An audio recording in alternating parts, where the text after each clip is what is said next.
जदि आपण मैंने +3 सेकेंड सिलेक्शन को वेट करिसेंती ताले ए वीडियोटी आपण मानक जदि आपण मैंने +3 फास्ट सिलेक्शन रे किछि एभली भूल करथिले ताले आपण मानकु +3 सेकेंड सिलेक्शन रे सीट मिलिबो नाही।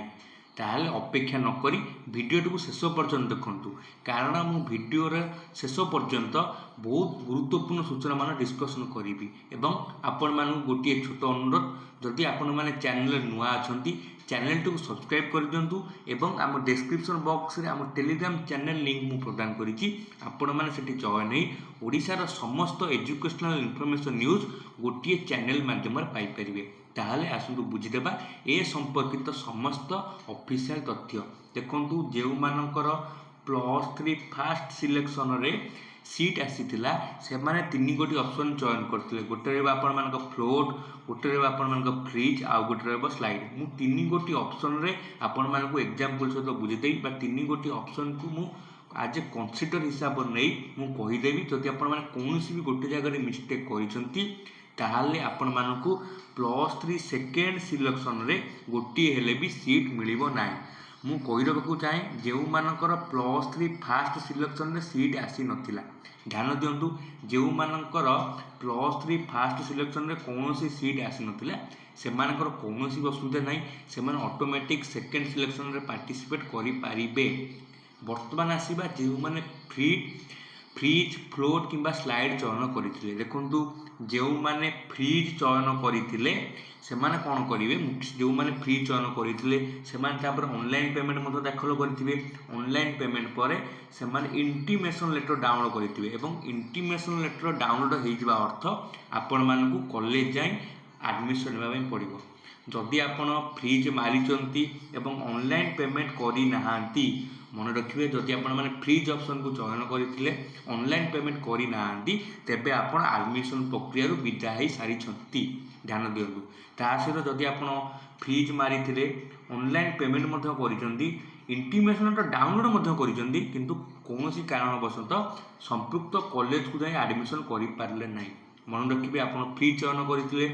तापर आपण माने ऑनलाइन पेमेंट मध्य करिसंती पेमेंट करसला परे लास्ट इंटीमेशन लेटर डाउनलोड मध्य आपण माने करिसंती किंतु कोनोसी कारणवशत कॉलेज जाई कि एडमिशन नै पारले नाही ता द्वारा आपण माने कोनोसी भी एडमिशन प्रक्रिया रु आपण माने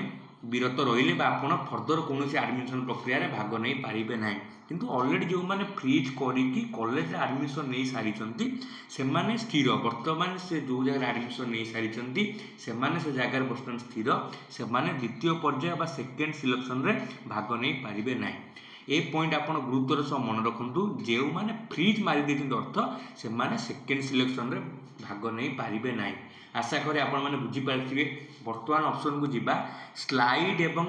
फ्लोट मु कहिथिली स्लाइड एवं फ्लोट देखो जो माने कर फास्ट सिलेक्शन बा +3 फास्ट सिलेक्शन रे कॉलेज सिलेक्शन आसीथिला से माने कोन करथिले ऊपर कॉलेज लिस्ट को जिया पई से माने +3 सेकेंड सिलेक्शन रे पार्टिसिपेट करिया पई फ्लोट एवं स्लाइड को चयन करथिले। जदि आपण माने वर्तमान पर्यंत फ्लोट किंबा स्लाइड चयन करि नाहांती ता द्वारा आपण माने संपूर्ण रूपे एडमिशन प्रक्रिया रो बाद पड़िले मन रखिबे। जदि आपण मानकर +3 फास्ट सिलेक्शन रे कोनोसी भी कॉलेज आसीथिला किंतु आपण फ्लोट स्लाइड चयन करि नाहांती एपर्यंत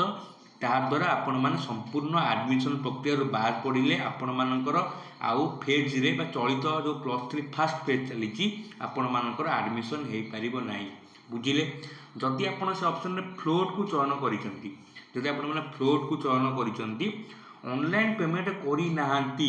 ता द्वारा मध्य आपण माने संपूर्ण एडमिशन प्रक्रिया बाद पड़िबे। ठीक सही परी आपण जदि स्लाइड को चयन करिसंती किंतु ऑनलाइन पेमेंट करि नाहांती जहा द्वारा आपण माने मध्य संपूर्ण एडमिशन प्रक्रिया बाद पड़िबे। देखंतु आउ गोटे गुरुत्वपूर्ण कथा होउची जदि आपण माने बहुत समय देखिए पिला माने ऑनलाइन पेमेंट कर दियंती किंतु पेमेंट पेंडिंग पड़ी थाए पिला माने पेमेंट करती ना जदि आपण मान पेमेंट पड़ीला पेमेंट सक्सेसफुल हेनी आपण मान पाखु स्लाइड एवं फ्लोट रो मेसेज सक्सेसफुल होबार नोटिफिकेशन आ मेसेज आसी नै ता द्वारा मध्य आपण माने एडमिशन प्रक्रिया रो विरत होबार बहुत संभावना रही। आपण माने सेकेंड सिलेक्शन रे आ पार्टिसिपेट करि पारिबे नाही जो मैंने आउ थे कहीदे जो मैंने सफलतार सहित फ्लोट और स्लाइड प्रक्रिया भाग नहीं से माने सेकेंड सिलेक्शन में भाग नहीं पारे जदि कौन भी एथुर भूल होकर किसी भी आप मिस्टेक कर प्रोसेस रे आपण मैंने सेकेंड सिलेक्शन रे भाग नहीं पारे ना आगुरी कही जो मैंने फ्री चयन कर तो केबे भी भाग नहीं पारे ना कारण से आडमिशन स्थिर हो जाती जो मान कॉलेज लिस्ट आसी नाला फास्ट सिलेक्शन रे से ऑटोमेटिक भाग नहीं पारे मुझे अनुरोध करुँची जदि आप निजर स्टेटस देखा चाहते आपण मैंने कौन करेंगे मु डिस्क्रिप्शन बॉक्स डायरेक्ट लिंक देदेवी आपण मैंने लिंक को जाई स्टूडेंट लॉग इन करी निजर पेमेंट स्टेटस एवं फ्लोट फ्रीज और स्लाइडर स्टेटस निजे देखिपारे जहाँद्वारा आपण निजे कन्फर्म होइजिवे बर्तमान आपण अकाउंट स्थिति कौन अच्छी आपण मैंने केते ठीक करते भूल कर आशा करे भिडियोटी आपण भल लगी जदि मनरे किसी द्वंद्व बा प्रश्न अच्छी एडमिशन संपर्कित आपण मैंने चाहिए आमको कमेंट बॉक्स माध्यम पचारि पारे। धन्यवाद।